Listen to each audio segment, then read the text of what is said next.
this. She's just like, copy She's paste. like, whatever. Oh!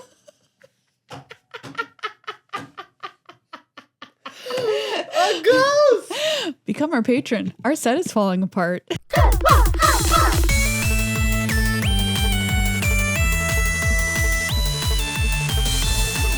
Hey everybody, and welcome to the Upkeep for Monday, October 17th, 2022. That's right. It's all of the magic news you need in 10 minutes or less. And first up on the news docket today is Magic Online. You play that? No. Well, if you do, Yep. big changes are coming your way. It's going to move to Daybreak servers this Tuesday, the 18th. They're expecting an extended downtime, 8 to 10 hours worth. In case you didn't know, Daybreak is a developer of large-scale multiplayer games like EverQuest. So Wizards of the Coast is completely washing their hands of this. Yeah, they're not going to be running the show. Not on it. You'll need to uninstall your current client and download the new client from mtgo.com once it becomes available. Several goals of this changeover, moving over to these Daybreak servers, are they want to make the client better for multiplayer, so better for people who play Commander, most importantly, a better user experience and interface specifically for new players, because I don't know about you, but it is not friendly. The first time I logged on to that, I needed like 7 people to help walk me through it. It is very daunting. It looks very confusing. They're also looking for things like better battlefield automation, like auto tapping, and better rewards, etc. All right, so big changes there for Magic Online. Moving over to Arena, news in that arena, if you will. First of all, this is a really cool update. There's a new collection progress tracker, so you can see how many cards from each set you've collected. Yeah, this is actually a really neat feature. We were clicking through this some Yeah. earlier, and it's really fun. First, it'll track for each card type in the colors or of each rarity if you have 1 of each card, and once you've done that, it'll track if you have 4 of each card for those and show you how close you are to achieving that. If you want to find how far you are along the collections that are available on Magic Arena, you can find it by selecting Profile on Arena and then clicking on Set Collection to see your progress. Next, Diviner of Fates is being rebalanced. After seeing the power of this card in Esper Alchemy decks at the Arena Championship, they've changed it to a 2/1 to make it more vulnerable to removal like Cut Down or Lightning Strike, but they say they think it will still be a high power level card. Oh yeah, big time. This card is bananas. So good. Speaking of rebalances, Streets of New Capenna Plane Shifted Draft is now available. You can draft the rebalanced Streets of New Capenna cards available now through the 21st, and this is rebalanced in the hopes of making 3-color decks more viable. Spoiler alert, you can still play 2-color.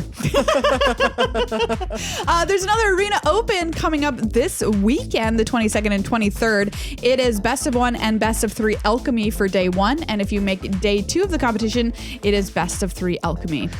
Next, the Magic 30 celebration kicks off October 28th on MTG Arena, celebrating with events of its own, including something called Mixed Up Premier Draft. There will be more details on that coming soon. Here for any new draft on Arena. I don't care what it is. Agreed. There's also something called Post Malone's Arena Concert coming October 20th through the 24th. This is a free event where you play one of 5 pre-constructed historic brawl decks. There'll be sleeves, which are awarded for the number of wins you get. Avatars will be available and stickers. And yes, you can have a posty avatar depending on which deck you play. You can see the deck lists for that event now over on dailymtg.com. And now it's time for a huge Secret Lair Superdrop October edition. Ooh, there are a bunch of them, so Yes. buckle up. First up is the Post Malone Backstage Pass Secret Lair Super Drop. There are 4 cards in this. They're renamed cards with art featuring Post Malone. So it's stuff like Crick, Son of Yawgmoth is now Post, Son of Rich. Is that his dad's name? I don't know, I guess. Bolus's Citadel, which is instead Post Citadel. Oh, yeah? You get it. You get it. The other Post Malone Secret Lair is Post Malone The Lands. These are retro frame basic lands with Post Malone's tattoos featured in the artwork and flavor text and drawings by him in each text box. So it looks like he has autographed each one of the lands. Yes, and drawn on it. And drawn on it, yeah. There's also Warhammer 40k Secret Lair, and in fact, a few of them: Orcs, Blood Bowl, and Age of Sigmar. Yes, these are all borderless, and they are all reskins of Magic cards. So, for instance, this is a favorite of mine from Blood Bowl is Throw Teammate, which is a reskin of Fling. Oh, that makes sense. Yeah. Yeah, so if you've been really enjoying those Warhammer decks and you're like, hey, I want some of these, but for Magic cards that I can play, check out these Warhammer Secret Lairs. Next up in the Secret Lair parade of Secret Lairs is If Looks Could Kill. This is a high fashion borderless cards by illustrator Jack Hughes in candy colors. So people have been talking about this great. one a lot. Oh my because they're gosh. so good. So there's Azami, Lady of Scrolls, Liliana of the Dark Realms, Reflector Mage, and Adaptive Automaton. This comes with a code for arena sleeves of each of them. Yeah, my favorite personally is the Reflector Mage, which is just absolutely stunning. Yes, I want the cat. I want There's the a cat in this. It's I don't so really know good. why, but there's a cat floating around in a little ball. Because that's high fashion, Maria. having your cat float around next to you in a hamster ball is the That's pinnacle. the pinnacle of high fashion? Yes. I'm here for it. This also has new flavor text, quote, dressed to suppress. Excellent. Very nice A work. plus.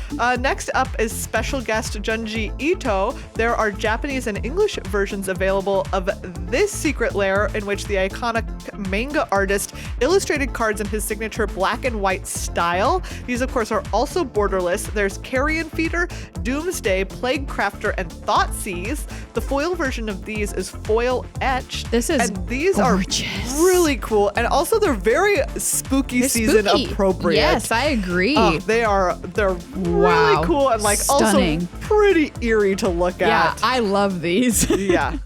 Next up, we've got Yoji Shinkawa, who is a legendary video game artist with creating for us a menagerie of biomechanical monsters in his iconic watercolor and ink style, also borderless, everybody. This features Tezzeret the Seeker, Phyrexian Metamorph, Skullclamp, and Solemn Simulacrum. Oh, these are also super stinking gorgeous. cool. Really great. Also available in Japanese or English. The Space Beyond the Stars is up next. This is artist Jeremy Solomon with minimalist cards in stellar styles. And I'm not just saying stellar figuratively, I'm saying it literally. There's Imprisoned in the Moon, Stasis, Prismatic Omen, and Wheel of Sun and Moon. They kind of look like old cartographer map drawings, like if they were, extremely like fancy, like if the king had a map made, like that kind of feel. So if you want to feel like a king who has had a map made, this is the Secret Lair for you. I'm so happy these also come with arena sleeve codes because I'm getting that code. Next up is the weirdest pets in the multiverse. There's Laboratory Maniac, Stitcher's Supplier, Beast Whisperer, Vizier of the Menagerie, and Wood Elves with art by Omar Rayan. They're borderless, also available in foil. And this is like not classic pets. It's weird pets. Oh, they're so and weird. And my favorite is Stitcher's Supplier, which I put in here, which is the zombie in Stitcher's Supplier is carrying like a very fluffy white dog with a little pink bow in its hair. And it's just exceptionally weird, but really very, very, very cute too. That dog has a human leg in its mouth, I just want to say. It absolutely does. Finally, there's Totally Spaced Out Galaxy Foil Edition. These are lands done in Unfinity's Galaxy Foil style, which are just also beautiful. So good. If you haven't seen a Galaxy Foil in person yet, just run to a store and be like, show me one. Lord, I'm not your strongest soldier. There's Ash Baron's Command Beacon, Fabled Passage, and Strip Mine. Also come with arena sleeve codes. Woo! All right. So tons of Secret Lair news today and a little bit of other news. If you liked what you heard here, consider supporting it. If this is the place you get your magic news, you can support it over on patreon.com/GLHFmagic. You can also check out our full-length show. It's called Good Luck High Five, available wherever you get your podcasts or over on our YouTube channel, youtube.com/GoodLuckHighFive.